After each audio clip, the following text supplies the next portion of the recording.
Watching Tornado Facts with Beanrock124, Season 3, Episode 6, or Episode 46. My name is Nathan, and I love talking about tornadoes. Well, today we are talking about the 2002 Veterans Day weekend tornado outbreak. It was an unusually severe and expansive severe weather event that occurred across portions of the central and eastern United States from the evening hours of November 9 into the early morning hours of Veterans Day, November 11, 2002, not 2012. A series of troughs tracked eastward across the United States, providing strong wind shear, while anomalously warm and unstable air surged northward into the Ohio River Valley. Not anonymously, because otherwise they wouldn't have known this happened. As a result, multiple tornadoes occurred across Arkansas, Tennessee, and Missouri on November 9. A far more widespread severe event occurred the following day, with 3 distinct tornado outbreaks focused across areas from Illinois to Pennsylvania, Tennessee and Kentucky, and areas from Mississippi to South Carolina. The most intense tornado of the outbreak was a violent F4 tornado that occurred near Van Wert, Ohio. A total of 76 tornadoes occurred during the 3-day period, collectively resulting in 36 deaths and 303 injuries. As of 2022, this event ranks as the 3rd largest tornado outbreak on record in November. Here's all the tornado tracks. On November 10, I don't know what this thing was talking about when Illinois was part of this, because it doesn't look like it on this map, but whatever. Meteorological synopsis, a very long one, but luckily there's nothing after this, right? Right. Okay. On November 9, the first signs of an organized severe weather event became apparent 2 days prior on November 7. The Storm Prediction Center outlined a slight risk across portions of the mid-Mississippi Valley and western Ohio River Valley, valid for November 9, excuse that. On that day, a powerful and negatively tilted upper-level trough, upwards of 150 knots, was observed driving east-southeastward toward the central U.S. and southern plains. A shortwave trough at the leading edge of this feature progressed across the Texas Panhandle. A surface area of low pressure resided across the central and northern plains.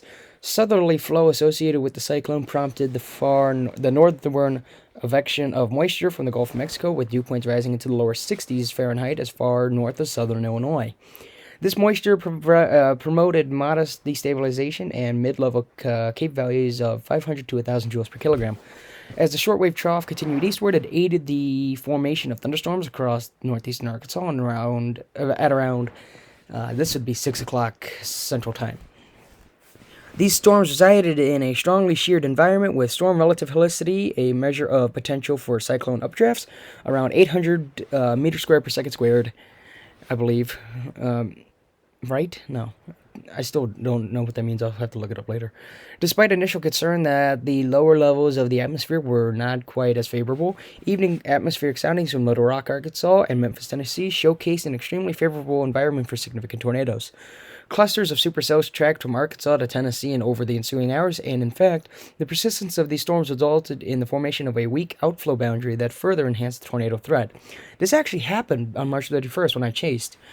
Storm Chaser was talking about the first storm that we were both chasing, moving towards Chicago, because remember we were in Peoria. He said this storm left an outflow boundary, which makes the storms, which would make the tornado threat higher later in the afternoon. Fortunately, he was not right, but the environment was there, so if the tornado potential happened, or tornadoes did happen, then Peoria would have been in a pretty bad state. A total of 10 tornadoes occurred throughout the evening on November 9, including multiple strong tornadoes and one that killed 2 people near Huntingdon, Tennessee.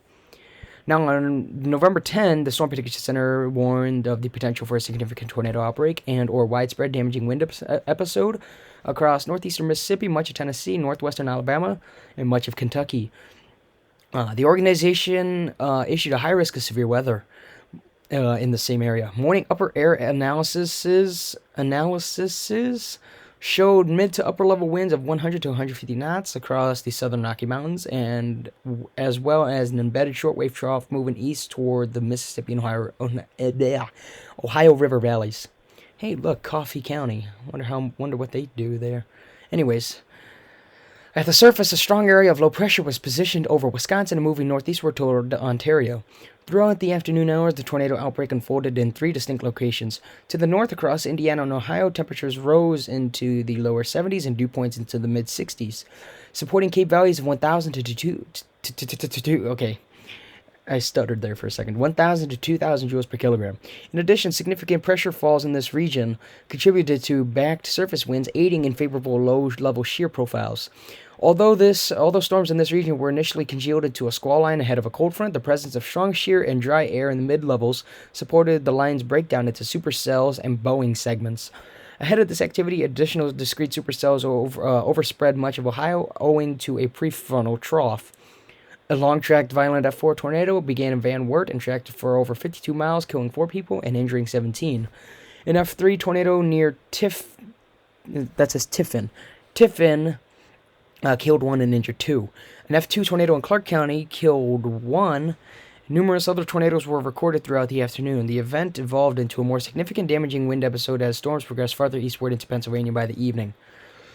With the northern outbreak unfolding, a central outbreak simultaneously overspread portions of Tennessee and Kentucky, while a southern outbreak spanned from areas from Mississippi into the South Carolina area.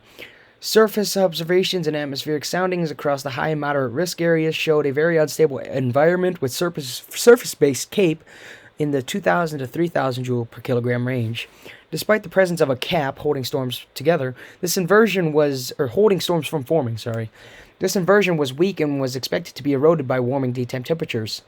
Meanwhile, deep layer wind shear of 50 to 60 knots overspread the area. Though wind shear profiles were largely unidirectional, I think is what it's supposed to say. Initially, low-level winds were expected to become more conducive for discrete supercells and tornadoes. As expected, temperatures climbing to around 80 degrees Fahrenheit and dew points reaching the mid-60s allowed for deep convective development in the afternoon. Multiple spots of supercells developed throughout the region, including one in middle Tennessee. A second from central Mississippi to northwest Alabama. I am stuttering way too much today. This is what happens when you go ding-dong ditching with your friends before this. You get all messed up. Excuse that. And a third from northeastern Louisiana to central Mississippi. You did not hear what I just said there. Fatal tornadoes occurred in Shelbyville, Joyner, and Crossville in Tennessee, Carbon Hills, Saragossa, and Center in Alabama, or Centree, is what most Americans would call it. Crawford in Mississippi as well got hit by a deadly tornado. Numerous other tornadoes were documented throughout the area. Much like the outbreak farther north, the event transitioned into a more damaging wind event by the evening hours, though a few tornadoes still occurred during the early morning hours across Georgia and South Carolina. So here's your confirmed tornadoes. None unrated. Why am I stuttering so much? 18F0, 31F2, Let's try this again. None unrated, 18F0, 31F1, 18F2, 8F3, and 1F4. Fortunately, no F5s for a total of 76 tornadoes. Here's the tornadoes on November 9. November 10, the main outbreak day. Here's Van Wert tornado, half-mile wide. And November 11 had a few. Yep, there you go. Here's some damage from the tornadoes. Here's Mossy Grove, Tennessee. This was on November 12 when this picture was taken. Carbon Hill, Alabama, on November 14, where a fire was still burning. Mississippi University for Women campus in Columbus on November 14. Burleson, Tennessee on November 16. And Cumberland County on November 13. And with that, that is Tornado Facts with Beanrock124. This was Season 3, Episode 6, or Episode 46. And I talked about the 2002 Veterans Day weekend tornado outbreak. So with that, goodbye.